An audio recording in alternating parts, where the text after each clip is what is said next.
देखो बच्चों, हम कर रहे हैं डीआई। डीआई बेसिकली टॉपिक जो है बहुत आसान सा टॉपिक है, कह सकते हो। बैंकिंग में तो काफ़ी ज़्यादा इंपॉर्टेंट है, बस एसएससी के पॉइंट ऑफ व्यू से देखो बहुत ज़्यादा इंपॉर्टेंट नहीं है, बहुत आसान से क्वेश्चन आते हैं।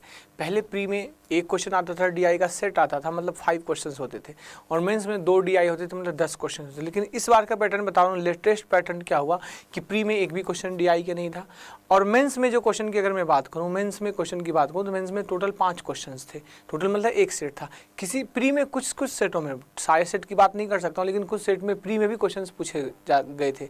आपके पास कह सकते हो सीडीएस के पेपर में भी डीआई पूछा जाता है, और सीपीओ के पेपर में भी डीआई पूछा जाता है। सीपीओ के पेपर में लास्ट ईयर तो कह सकते हो टोटल 10 क्वेश्चंस डीआई के थे। तो कभी कह सकते हो क्वेश्चंस दिए भी जा सकते हैं, नहीं भी दिए जा सकते हैं। तो वी हैव टू प्रिपेयर, आपको पहले से प्रिपेयर रहना है, क्वेश्चन पूछे जाएं या नहीं पूछे जाएं। Point of view most important part ये है कि क्वेश्चंस आप आने चाहिए कि डीआई के क्वेश्चंस कैसे बनते हैं। तो देखो डीआई बेसिकली है क्या? DI is the combination of percentage, ratio and calculation. DI क्या है? परसेंटेज, रेशियो और कैलकुलेशन का कॉम्बिनेशन है। अगर आपको अच्छी तरीके से परसेंटेज आता है, रेशियो आता है, तो इजीली आप डीआई सॉल्व कर सकते हो। तो डीआई में काफ़ी सारे टॉपिक्स होते हैं, जैसे पाई चार्ट आता है, लाइन एंड बार ग्राफ आता है। तो बहुत ज़्यादा डिटेल में नहीं, हम सिंपल से एक एक क्वेश्चन कर लेते हैं। तो सबसे पहले देखिए pie chart. Pie chart basically क्या होता है? अगर हम देखें पाई चार्ट की बात करें तो पाई चार्ट में बेसिकली मैं एक चीज़ बता दूं कि पाई चार्ट में 3 तरीके से डेटा होता है। 3 तरीके से पाई चार्ट में डेटा होता है। एक पार्ट कह सकते हो कि डेटा फॉर्म में होता है, दूसरा परसेंटेज फॉर्म में होता है, परसेंटेज फॉर्म में होता है, और तीसरा एंगल फॉर्म में होता है। तीसरा क्या होता है? एंगल फॉर्म में होता है। तो सिंपल से डेटा से परसेंटेज, परसेंटेज टू डेटा, तो इजीली आप कन्वर्ट कर सकते हो एक दूसरे से। Percentage to data, data to percentage आप इजीली कन्वर्ट कर सकते हो। क्लियर है? तो लेकिन जो प्रॉब्लम क्रिएट करता है वो क्या कहता है? परसेंटेज टू एंगल और एंगल टू परसेंटेज, या डेटा टू एंगल और angle to data. Mainly important part ये होता है। तो देखिए बच्चे, सबसे पहले क्या करते हैं? डेटा टू एंगल में कन्वर्ट करना। डेटा टू एंगल में कन्वर्ट करना है तो अपने पास एंगल इक्वल टू क्या आएगा? एंगल इक्वल टू आएगा डेटा अपॉन टोटल इंटू 360। ये होता है क्या? Angle to data. Angle to data में कन्वर्ट करना है तो अपने पास क्या हो जाएगा? एंगल से डेटा में जाना है तो डेटा इक्वल टू क्या हो जाएगा? Data equal to angle upon what? 360 into total. ये अपने पास आ गया। दिख रहा है कि मान लो अपने पास क्वेश्चन में दिया है कि 36 डिग्री, किसी पर्टिकुलर पॉइंट पर दिया है 36 डिग्री, तो 36 अपॉन 360 इंटू टोटल, मतलब angle to data, data to angle. ये याद रखना है आपको।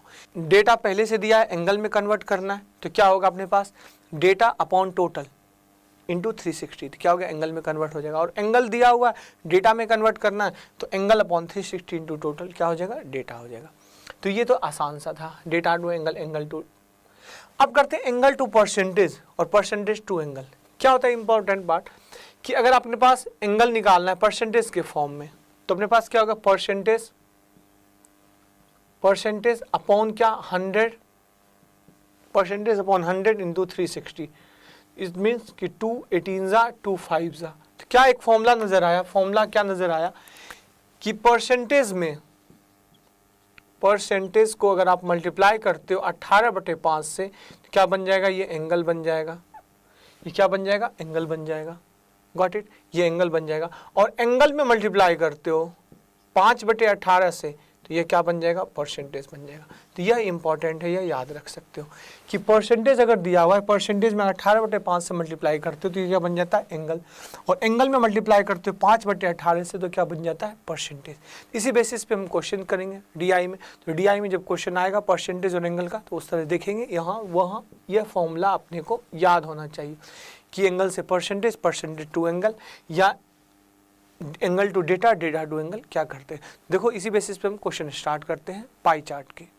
देखो बच्चे, अपने पास जो क्वेश्चन दिख रहा है एक पाई चार्ट पे, फर्स्ट क्वेश्चन क्या दिख रहा है? अपने पास ग्राफ दिया है। ग्राफ को पहले ध्यान से देखो, तो ग्राफ को अपने ध्यान से देखते हैं तो क्या दिया है? एक पाई चार्ट बना हुआ है। पाई चार्ट में क्या दिया हुआ है कि डिफरेंट एक्सपेंडिचर को शो कर रहा है कि मान लो आपने पास दिया है कौन कौन सा एक्सपेंडिचर, एक पब्लिशर का जो एक्सपेंडिचर किसी बुक को छापने में, क्या कॉस्ट ऑफ प्रिंटिंग दिया है, बाइंडिंग दिया हुआ है, कॉस्ट ऑफ पेपर दिया हुआ है, एडवर्टाइजमेंट कॉस्ट है, आई थिंक रॉयल्टी है, और डिफरेंट एक्सपेंडिचर्स है। तो सबसे फर्स्ट क्वेश्चन जो दिख रहा है, फर्स्ट क्वेश्चन क्या दिख रहा है? फर्स्ट क्वेश्चन अपने पास दिख रहा है, ये 5000 कॉपीज आर पब्लिश, 5000 कॉपी को पब्लिश किया गया मिसलेनियस एक्सपेंडिचर जो है वो टोटल 1500 है and the publisher want to profit, और पब्लिशर जो है 25% का प्रॉफिट चाहता है। Then mark price of the copy, तो जो कॉपी बनाया गया, जो बुक बनाया गया है उसकी उस कॉपी बुक की उस कॉपी का मार्क प्राइस कितना होगा। तो सिंपल सा क्वेश्चन अपने पास क्या दिया हुआ है कि देखो अपने पास टोटल एक्सपेंडिचर जो है अपने पास वो मिसलेनियस एक्सपेंडिचर क्या है, मिसलेनियस एक्सपेंडिचर 1500 है। तो मिसलेनियस एक्सपेंडिचर 1500 है बच्चे, तो सिंपल सबसे पहले ये देखो कि ग्राफ में मिसलेनियस एक्सपेंडिचर कितना है 5%, तो 5% इक्वल टू 1500, तो 100% इक्वल टू क्या हुआ, दिस विल द 5 से कट गया, देखो ये 300, तो ये क्या हुआ 300 into 100, this will becomes to 30,000। तो टोटल खर्च जो आया बुक पब्लिशिंग का वो कितना आया 30,000 आया। अब दिया हुआ अपने पास क्या कि मार्क प्राइस, टोटल कॉस्टिंग आई है, तो एक की मार्क प्राइस कितनी हो जाएगी, टोटल 30,000 डिवाइड बाय क्या 5,000 गया एक की मार्क प्राइस। अब क्या दिया हुआ है कि अपने को कितना परसेंट प्रॉफिट चाहिए, अपने को चाहिए 25% प्रॉफिट, तो ऑब्वियसली क्या करेंगे हम उसकी प्राइस बढ़ा के रखेंगे। तो 25% प्रॉफिट चाहिए, मतलब क्या हुआ, क्या करोगे इसका 125% निकाल दो। 125% क्या हुआ, this will the what 5/4, got it. देखो ये कट गया, 2 2 जार 2 3 जार मतलब 15/2, 15/2 मतलब क्या हुआ 7.5 रुपया। 7.5 रुपया उस बुक की क्या होनी चाहिए, कीमत होनी चाहिए, क्या एमआरपी होनी चाहिए, मतलब कह सकते हो जो सेलिंग प्राइस होगी, बुक कितने में बिकेगी, बुक बिकेगी 7.5 रुपये में। क्लियर है। तो एक बार फिर से देख लो, क्वेश्चन सिंपल सा दिया था, फर्स्ट क्वेश्चन दिया हुआ था कि 1500 रुपया मिसलेनियस खर्च है और ग्राफ के हिसाब से 5% मिसलेनियस खर्च है। 5% इक्वल टू 1500, 100% 30,000। 30,000 टोटल 5,000 किताबों की कीमत है, तो एक किताब की कीमत क्या हुआ, एक बुक की कीमत 30,000 डिवाइड बाई 5, तो 6 रुपये की किताब है। अब 6 रुपये का किताब है, अब उसको 25% प्रॉफिट भी चाहिए, तो 25% प्रॉफिट इट मीन्स क्या हुआ 5/4, 6 का 5/4 मतलब क्या हुआ 7.5 रुपया। Got it. तो ये क्वेश्चन हो गया। अब देखिए नेक्स्ट क्वेश्चन, देखो बच्चे नेक्स्ट क्वेश्चन पूछ रहा है the miscellaneous charge will 1500, miscellaneous charge 1500 है, तो उसका एडवर्टाइजमेंट चार्ज कितना हो जाएगा, उसको एडवर्टाइज करने में टोटल कितना खर्च होएगा। तो मिसलेनियस कितना परसेंट है, मिसलेनियस दिया हुआ अपने पास 5%, तो 5% इक्वल टू 1500, गॉट इट। तो 1% की वैल्यू क्या होगी, 1% की वैल्यू होगी 300। अब दिया है उसके एडवर्टाइजमेंट पे कितना परसेंट खर्च है, एडवर्टाइजमेंट का जो खर्च है वह दिया हुआ है अपने पास 18%। कितना दिया हुआ है 18%, तो 18% अपने पास है, तो 18% इक्वल टू क्या हुआ, this is the 18 into 300, this is 5400। तो अपने पास कितना खर्च हो गया 5400 का खर्च हो गया। क्लियर है। तो अब देखते हैं बच्चे next question, find the ratio of the cost of printing and royalty. तो प्रिंटिंग और रॉयल्टी पर कितना परसेंट खर्च है, देखो प्रिंटिंग का खर्च है 35% और रॉयल्टी का खर्च कितना है 15%। तो क्या रेशियो आएगा, देखिए आप 5 7 जा 5 3 जा 7:3 आ गया, आपके पास रेशियो क्या आ गया 7:3। आसान सा क्वेश्चन था। क्लियर है। देखो बच्चे फोर्थ क्वेश्चन जो दिया वो क्या दिया, if the cost of printing is 10,500, printing का खर्च 10,500 रुपया, find the cost of paper. तो पेपर का कॉस्ट कितना होगा, तो प्रिंटिंग का खर्च कितना 35%, 35% इक्वल टू 10,500, गॉट इट। अब दिया हुआ है अपने पास के कॉस्ट ऑफ पेपर, पेपर का खर्च कितना है 15%, तो व्हाट अबाउट द 15%, ये क्या हुआ 10,500 अपॉन व्हाट 35 इंटू व्हाट 15, तो 5 3 जा 5 7 जा, दिस विल द 4,500, तो 4500 रुपया आ गया। क्लियर है। सिंपल सा था, 35% 10,500, तो 15% इक्वल टू 8, तो क्या हुआ 4,500, तो 4500 रुपया आ गया। नेक्स्ट क्वेश्चन देखते हैं। देखो बच्चे नेक्स्ट क्वेश्चन दिया है, find the central angle of the sector from the binding charges. Binding charges का सेंट्रल एंगल कितना होगा, तो बाइंडिंग चार्जेस का अपने पास क्या दिया, बाइंडिंग चार्जेस 12% है, तो परसेंटेज को कन्वर्ट करते हैं किसमें, एंगल में। परसेंटेज को एंगल में कन्वर्ट करते हैं, क्या समझाया था 18/5 से मल्टीप्लाई करते हैं, 18/5 से मल्टीप्लाई कर दिया, 18/5 से जैसे मल्टीप्लाई किया दिस विल बिकम्स टू अपने पास आ गया 43.2 डिग्री। फ्रैक्शन में आ जाएगा, फ्रैक्शन में आ गया, तो ये क्या हो गया अपने पास, जब इसको डिवाइड किया तो 43.2 डिग्री आ गया। डिग्री में कन्वर्ट करें, परसेंटेज को कैसे कन्वर्ट करते हैं डिग्री में, 18/5 से मल्टीप्लाई किया तो अपने पास क्या आ गया 12 इंटू 18/5, तो 12 इंटू 18/5 अपने पास क्या हुआ, this will be the what 43.2 degree. तो अपने पास ये 5 क्वेश्चन थे डीआई के, ये हो गए। अब देखते हैं नेक्स्ट क्वेश्चन। देखो बच्चों, जो नेक्स्ट क्वेश्चन मेरे पास पाई चार्ट का है, पाई चार्ट का नेक्स्ट क्वेश्चन किस बेसिस पे है? आपके पास एक पाई चार्ट दिख रहा है, उस पाई चार्ट के हिसाब से दिख रहा है क्या? ध्यान से देखिए तो क्या लिखा हुआ है, लिखा हुआ है क्या कि एक व्यक्ति जो है अपनी कुल भूमि का अपनी भूमि पर अलग अलग फसल उपजाता है। क्या क्या फसल में? जैसे गेहूं है, चावल है, अदर्स है, मैगी है, बाजरा है, ज्वार है, बार्ले है। इस बारे में सारा इन्फॉर्मेशन दिया है कि टोटल भूमि पे वो अलग अलग फसल उपजाता है। अब दिया है फर्स्ट क्वेश्चन, देखते हैं फर्स्ट क्वेश्चन इस बेसिस पे क्या है। इस बेसिस पे इसका फर्स्ट क्वेश्चन दिया है कि the total area under the bajra was the 300। बाजरा का टोटल जो भूमि है, कितने भूमि पे वो बाजरा उपजाता है? 300 एकड़ पे। तो बाजरा वैसे है कितना? इसमें दिया हुआ अपने पास बाजरा के बारे में कि बाजरा पे दिया हुआ है 18 डिग्री। तो 18 डिग्री इक्वल टू 300 एकड़। 18 डिग्री किसके बराबर? 300 एकड़ के बराबर। पूछा क्या जा रहा है? Find the total area under the rice and barley. तो राइस एंड बार्ले, राइस का कितना है? राइस का दिया हुआ है 72 डिग्री और बार्ले का कितना दिया? 36 डिग्री। तो 72 प्लस 36 दिस विल कितना हो गया? 108 डिग्री। तो 108 डिग्री इक्वल टू 8। तो 18 डिग्री इक्वल टू 300। तो 108 degree equal to 8, 300 upon 18 into 8, 108। 108। तो अब देखो 6 3 जा कट गया, 6 5 जा, 3 3 जा, अपने पास क्या होगा? This is the 18, this is the 1800, this is the 1800। यहाँ अपने पास क्या था? 300 एकड़। यहाँ अपने पास क्या हुआ? 1800 एकड़। 1800 हेक्टेयर। 1800 हेक्टेयर पे 1800 एकड़ पे क्या करता है वो? राइस और किसकी खेती करता है? राइस और बार्ले की खेती करता है। क्लियर है? तो फर्स्ट क्वेश्चन हो गया। अब देखते हैं नेक्स्ट क्वेश्चन। देखो बच्चे, जो नेक्स्ट क्वेश्चन दिख रहा है, नेक्स्ट क्वेश्चन क्या दिख रहा है? The combination of the 3 crops which contribute more than 50% the total area. अपने पास पूछा ये गया है क्वेश्चन में कि टोटल फसल, जितने भी फसल उपजाए जा रहे हैं, तो कौन से तीनों फसलों का योग 50% से अधिक है? मतलब टोटल 360 डिग्री है, तो 360 डिग्री का आधा मतलब 180, तो 180 डिग्री से अधिक। अपने पास देखो 4 ऑप्शन, इस 4 ऑप्शन में अपने पास दिख रहा है कि 4 ऑप्शन में अगर फर्स्ट ऑप्शन देखें तो गेहूँ, चावल और मैगी। तो गेहूँ कितना है? 72, चावल कितना है? 72 और मेज़ कितना है? 45। तीनों मिला के ऐड कर दे तो 189 हो जाता है। ये 180 से अधिक है, 50% अधिक है। तो पहला ऑप्शन हो गया फर्स्ट ऑप्शन। क्यों? क्योंकि अपने पास दिया हुआ है दिस इज द, अब देखो फर्स्ट ऑप्शन में क्या दिख रहा है? व्हीट 72 डिग्री, राइस 72 डिग्री, ये भी 72 डिग्री, और अपने पास जो दिख रहा है वो क्या? मेज़, वो भी क्या है? 45 डिग्री। तो टोटल मिला के आया 189 डिग्री। तो 189 डिग्री 180 से अधिक है, तो 180 डिग्री से अधिक है मतलब 50% से अधिक है। तो अपने पास हो गया कौन सा? फर्स्ट ऑप्शन हो गया। अब देखते हैं नेक्स्ट क्वेश्चन इसका। देखो बच्चे, थर्ड क्वेश्चन जो है, थर्ड क्वेश्चन क्या है? Ratio of the land use for the rice and barley. Rice और बार्ले के जो द्वारा जो जमीन यूज हुआ, जमीन को इस्तेमाल में हुआ है, उसका अनुपात क्या होगा? तो क्या है अपने पास? देखो राइस एंड बार्ले का, राइस का क्या है? 72 डिग्री और बार्ले का क्या है? 36 डिग्री। तो क्या रेशियो आया? 2:1 रेशियो आया। सिंपल सा क्वेश्चन था, इजी था। देखते फिर नेक्स्ट क्वेश्चन। देखो बच्चे, जो नेक्स्ट क्वेश्चन दिख रहा है, क्या दिख रहा है? 10% the land reserve for the rice is distributed wheat and barley. क्या दिया है कि जितनी जमीन पर खेती चावल उपजाया जाता था, जितनी जमीन पर चावल उपजाया जाता था, उसका 10% जमीन को क्या किया गया? डिस्ट्रीब्यूट किया गया। क्या? गेहूं और बार्ले में। किस रेशियो में? 2:1 के रेशियो में। तो बोल रहा है कि अब पाई चार्ट पर गेहूं का नया सेंट्रल एंगल क्या होगा? तो सिंपल सा देखिए आप, 72 डिग्री राइस का था, राइस का कितना था? राइस का था 72 डिग्री, इसका 10%, तो इसका 10% अपने पास क्या हो गया? This is 7.2 degree. अब 7.2 डिग्री को डिस्ट्रीब्यूट किया गया किस में? व्हीट और बार्ले में। तो व्हीट का पहले से, गेहूं का कितना था पहले से? गेहूं का पहले से था 72 डिग्री प्लस, अब कितना इंक्रीजमेंट हुआ?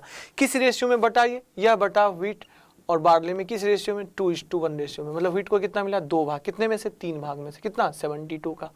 अब देखिए 7.2 का, तब एडअप कर दीजिए। ये क्या आ गया अपने पास? 72 प्लस दिस विल द 2/3, यहाँ 3 से काट दो, 2.4 मतलब 4.8, this will the what? 76.8। Got it? तो ये आ गया 76.8। क्या था? इजी सा क्वेश्चन था। राइस का 10%, राइस 72 डिग्री, उसका 10% मतलब 7.2 डिग्री।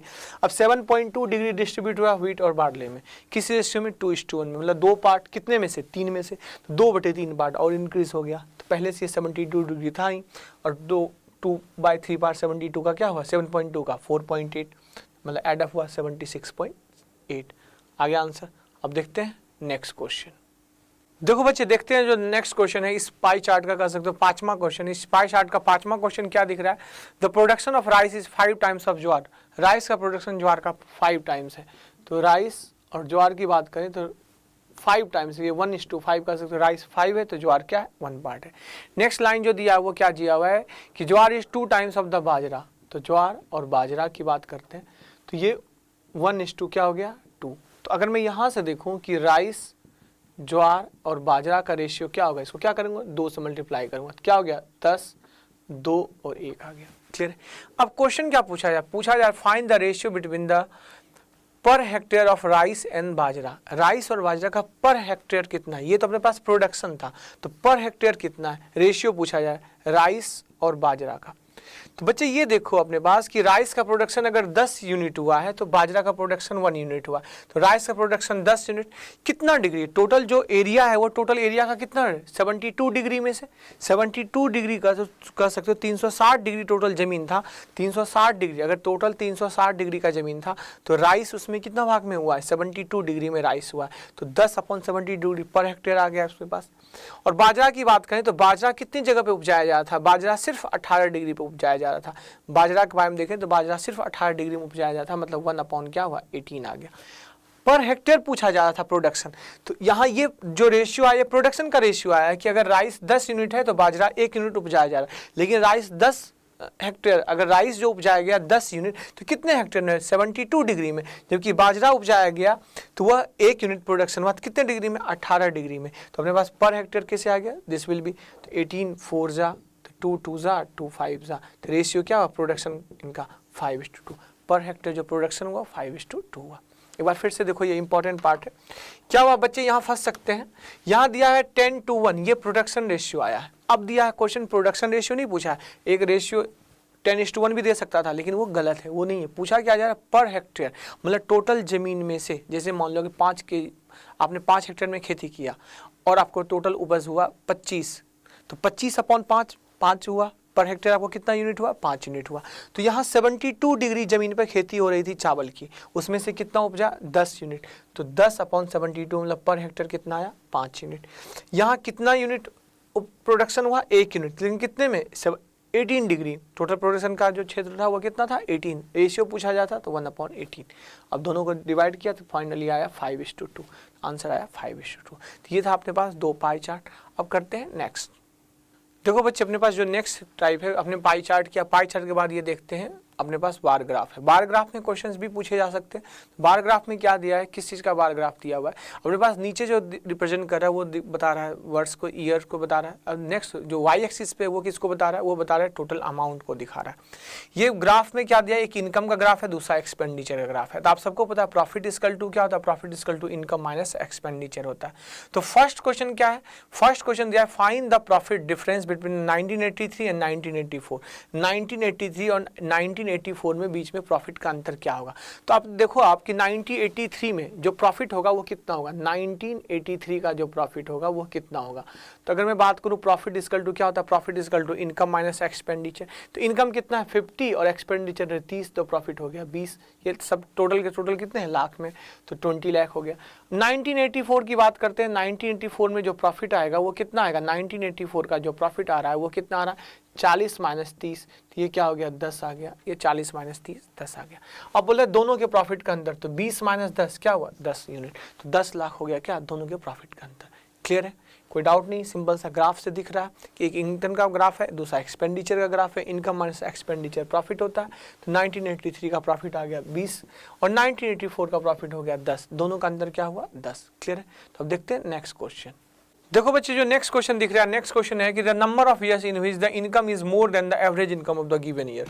तो सबसे पहले एवरेज इनकम निकालना होगा। एवरेज इनकम कैसे निकालते हैं, सारे इनकम को प्लस करो और कितने ईयर्स की बात हो रही है, 5 वर्षों की बात हो रही है, 5 से डिवाइड कर दो। तो टोटल एवरेज इनकम निकालूँ तो क्या है, 30 + 50 + 40। अगर एवरेज इनकम निकालता हूँ, एवरेज इनकम, तो एवरेज इनकम क्या हुआ, 30 + 50 + 40 + 60 + 60 क्या हो गया, टोटल 5। किससे डिवाइड होगा, 5 से डिवाइड होगा। तो ये क्या हुआ, this is the 240 divide by 5, this is the what 48 lakh. तो 48 लाख एवरेज इनकम है, 48 लाख एवरेज इनकम है। अब अपने पास आ गया। अब देखिए किस किस वर्ष 48 लाख से अधिक है, तो देखो आप 48 लाख से किस किस वर्ष अधिक है, 3 वर्ष अधिक है, 83 में है, 85 में है और 86 में है। तो 3 वर्ष में कह सकते हो एवरेज इनकम से अधिक है। तो इसके पास ऑप्शन क्या दिख रहा है, ऑप्शन दिख रहा है थर्ड, सी ऑप्शन थर्ड। तो 3 वर्ष एवरेज इनकम से उसकी इनकम अधिक है। क्लियर है। अब देखते हैं नेक्स्ट क्वेश्चन। देखो बच्चे जो अपने पास नेक्स्ट क्वेश्चन है, नेक्स्ट क्वेश्चन क्या है, ratio of average income to ratio to the all the years to the average profit. तो अपने पास किसका रेशियो निकालना है, एवरेज इनकम का और एवरेज प्रॉफिट का रेशियो निकालना है। तो अपने पास एवरेज इनकम, टोटल सारे इनकम को ऐड करोगे, सारे इनकम को ऐड करोगे तो अपने पास टोटल इनकम कितना हो गया 240 है, और डिवाइड कर 5 करोगे, ये अपने पास इनकम का रेशियो है। इनकम और क्या आया था, प्रॉफिट की बात थी। अब प्रॉफिट को देखो, अब सब में प्रॉफिट निकालोगे, सब में profit, income minus expenditure, income minus expenditure, income minus expenditure, तो कुल प्रॉफिट कितना हुआ 85 है। तो 85 डिवाइड बाय 5, देखो ये 5 से 5 कैंसिल, तो ऊपर क्या हुआ 240, 240 बाय क्या 85, 5 से कट गया 17, ये 48। तो रेशियो क्या आ गया 48:17। तो अपने पास जो रेशियो आ गया इनकम और प्रॉफिट का वो क्या आया 48/17। बहुत इजी सा क्वेश्चन है, सिंपल सा क्वेश्चन है, बहुत आसान से क्वेश्चन पूछे जाते हैं, बहुत ज़्यादा टफ नहीं होता है क्वेश्चन, इसलिए मैं बहुत ज़्यादा टफ क्वेश्चन की प्रैक्टिस नहीं करवा रहा हूँ। इस बार आप मेंस का देखो तो 5 क्वेश्चन थे, वो भी पाई चार्ट के, और सो इजी, कन्फर्म 100% आप बना सकते हो। तो इस टाइप के क्वेश्चन थे, इजिली आप सॉल्व कर सकते हो। तो अब देखते हैं नेक्स्ट क्वेश्चन। देखो बच्चे नेक्स्ट क्वेश्चन क्या है, the percentage in profit in 1986 over 1982। 82 से 86 में कितना परसेंट का प्रॉफिट का इंक्रीजमेंट हुआ। तो प्रॉफिट का इंक्रीजमेंट की अगर हम बात करें तो 82 में जो प्रॉफिट है वो कितना है 10 का प्रॉफिट है, और अपने पास 86 में जो प्रॉफिट है वो कितने का प्रॉफिट है 25 का प्रॉफिट है। तो परसेंटेज इंक्रीजमेंट क्या हुआ 25 माइनस 10 अपॉन क्या 10 into 100, this will be the, ये क्या हुआ अपने पास 15 इंटू 10, मतलब क्या हुआ 150%। तो 150% का क्या हुआ इंक्रीजमेंट हुआ प्रॉफिट में। कैसे, आप देखो 82 में जो प्रॉफिट है वो 10 यूनिट है, अपने पास 86 में जो प्रॉफिट है वो 25 है, तो 25 माइनस 10 डिवाइड बाय 10 इंटू 100 कितना हुआ 150%। क्लियर। अब देखते हैं नेक्स्ट। देखो बच्चे नेक्स्ट क्वेश्चन क्या दिया, the total income exceed the total expenditure over the year 1982 to 86। मतलब क्या दिया हुआ कि 82 टू 86 में टोटल इनकम और टोटल एक्सपेंडिचर के बीच का अंतर क्या है, मतलब इनकम एक्सपेंडिचर से कितना अधिक है, कह सकते हो प्रॉफिट कितना है। तो टोटल की अगर मैं बात कहूँ कि 1982 से 86 में अगर टोटल इनकम की बात कहूँ तो टोटल इनकम अपने पास कितना हुआ 240 है, और टोटल एक्सपेंडिचर की बात करूँ तो टोटल एक्सपेंडिचर एडअप कर दो, टोटल एक्सपेंडिचर है 155। तो दोनों का जो डिफरेंस है वही प्रॉफिट है, तो वो कितना है, दोनों का डिफरेंस करो 240 से 155, दिस विल द 85, तो प्रॉफिट हो गया 85। या ऐसे भी सोच सकते, फिर जस्ट हमने कैलकुलेट किया था, सबका प्रॉफिट को ऐड करो वही उनका डिफरेंस है, सबके प्रॉफिट को ऐड करते फिर भी 85 ही आया था, आंसर क्या आया 85। क्लियर है। तो इस तरीके से हमने DI के ये क्वेश्चन सॉल्व कर लिए। देखो बच्चे लास्ट क्वेश्चन जो था वो बार ग्राफ का था, अब करते हैं एक लाइन ग्राफ। लाइन ग्राफ का क्वेश्चन क्या है अपने पास, देखो अपने पास जो ग्राफ में दिखा हुआ है कि एक कंपनी ए है और कंपनी बी है। तो कंपनी ए और बी के किसका दिया हुआ है, कंपनी ए और बी के अपने पास दिया हुआ है एक्सपोर्ट टू इम्पोर्ट का रेशियो दिया, एक्सपोर्ट और इम्पोर्ट का अनुपात का क्या दिया है ग्राफ दिया। जैसे देखो एग्जाम्पल देखो कंपनी बी के 2005 में देखो कंपनी बी का 0.75 एक्सपोर्ट और इंपोर्ट का रेशियो है, जबकि कंपनी ए का क्या है रेशियो 1.75 है। तो इंपोर्ट एक्सपोर्ट आप समझते हो। तो फर्स्ट क्वेश्चन देखते हैं, फर्स्ट क्वेश्चन दिया है अपने पास, in how many given years the export more than the import. तो एक्सपोर्ट ग्रेटर होना चाहिए किससे, इंपोर्ट से ग्रेटर होना चाहिए। इट मीन्स कि एक्सपोर्ट अपॉन इंपोर्ट का जो रेशियो होना चाहिए 1 से ग्रेटर होना चाहिए। किसके बारे में पूछ रहा है, कंपनी ए के बारे में पूछ रहा है। कंपनी ए का एक्सपोर्ट इंपोर्ट का रेशियो 1 से अधिक होगा। तो कितनी बार है, देखो कितने वर्ष में। अब देखो कितने वर्ष की बात करें, हमें बात करूँ 2005, 2006 और 2007। तो 2005 में देखो 1.75 है, 2006 में क्या है 1.5 है, और 2007 में क्या है, this will becomes to 1.75 also. उसके बाद से ग्राफ देखो सब में 1 से नीचे ही है। तो कितनी बार वो इंपोर्ट से एक्सपोर्ट अधिक है 3 ईयर्स। कौन कौन से, तो ऑप्शन कौन सा हो जाएगा, बी ऑप्शन हो जाएगा कि number of years given years, तो export is more than import. Export greater है इंपोर्ट से, मतलब एक्सपोर्ट बाय इंपोर्ट ग्रेटर होगा किससे 1 से। तो किस किस दिख रहा है, ग्राफ से ही दिख रहा है कि 2005, 2006 और 2007 में कंपनी ए का। तो फर्स्ट हो गया क्या, फर्स्ट का आंसर आ गया 3, और वो ऑप्शन कौन सा है, बी ऑप्शन। अब देखते हैं नेक्स्ट क्वेश्चन। देखो बच्चे नेक्स्ट क्वेश्चन क्या दिया हुआ है कि कंपनी ए का 2007 में जो इंपोर्ट है वो 40% बढ़ा दिया गया। तो अब पूछा find the ratio of export to increase import. तो सिंपल सा इजी सा क्वेश्चन था। अब देखें 2007 में कंपनी ए का जो एक्सपोर्ट और इंपोर्ट का रेशियो है, एक्सपोर्ट और इंपोर्ट का रेशियो क्या दिया हुआ है, एक्सपोर्ट इंपोर्ट का रेशियो दिया है 1.75। तो 1.75 है, इट मीन्स कि अगर यह 1.75 है तो यह क्या है 1 है। तो डेसिमल हटा दे, दिस इज द 100, ये हो गया। अब क्या दिया है, इंपोर्ट में 40% की वृद्धि हो गई। तो इंपोर्ट को 40% बढ़ा दिया। व्हाट इज गिवन, दिया हुआ है क्वेश्चन में कि कंपनी ए का इंपोर्ट जो है 40% बढ़ गया। तो इंक्रीज हुआ 40%, मतलब अब इंपोर्ट क्या हुआ 140।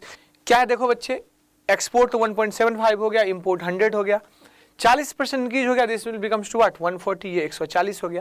तो अब एक्सपोर्ट और इंपोर्ट का रेशियो क्या हो जाएगा, अब एक्सपोर्ट और इंपोर्ट का जो रेशियो हो जाएगा वो क्या हो जाएगा 175 पॉइंट हटा दिए 140। तो देखो आप 5 से कट गया, दिस विल द व्हाट 35, 5 से कट गया दिस इज 28, 7 से कट गया 7 5 जा 7 4 जा, रेशियो क्या गया 5/4, this will becomes to what 1.25।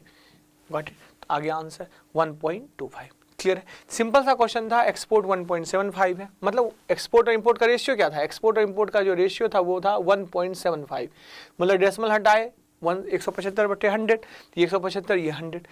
अब इंपोर्ट बढ़ाया 40% से तो 140 हो गया। तो अब ये 175 और 140 का रेशियो लिखना था, this is a 5/4, this is a 1.25। Clear है, तो अब देखते हैं नेक्स्ट।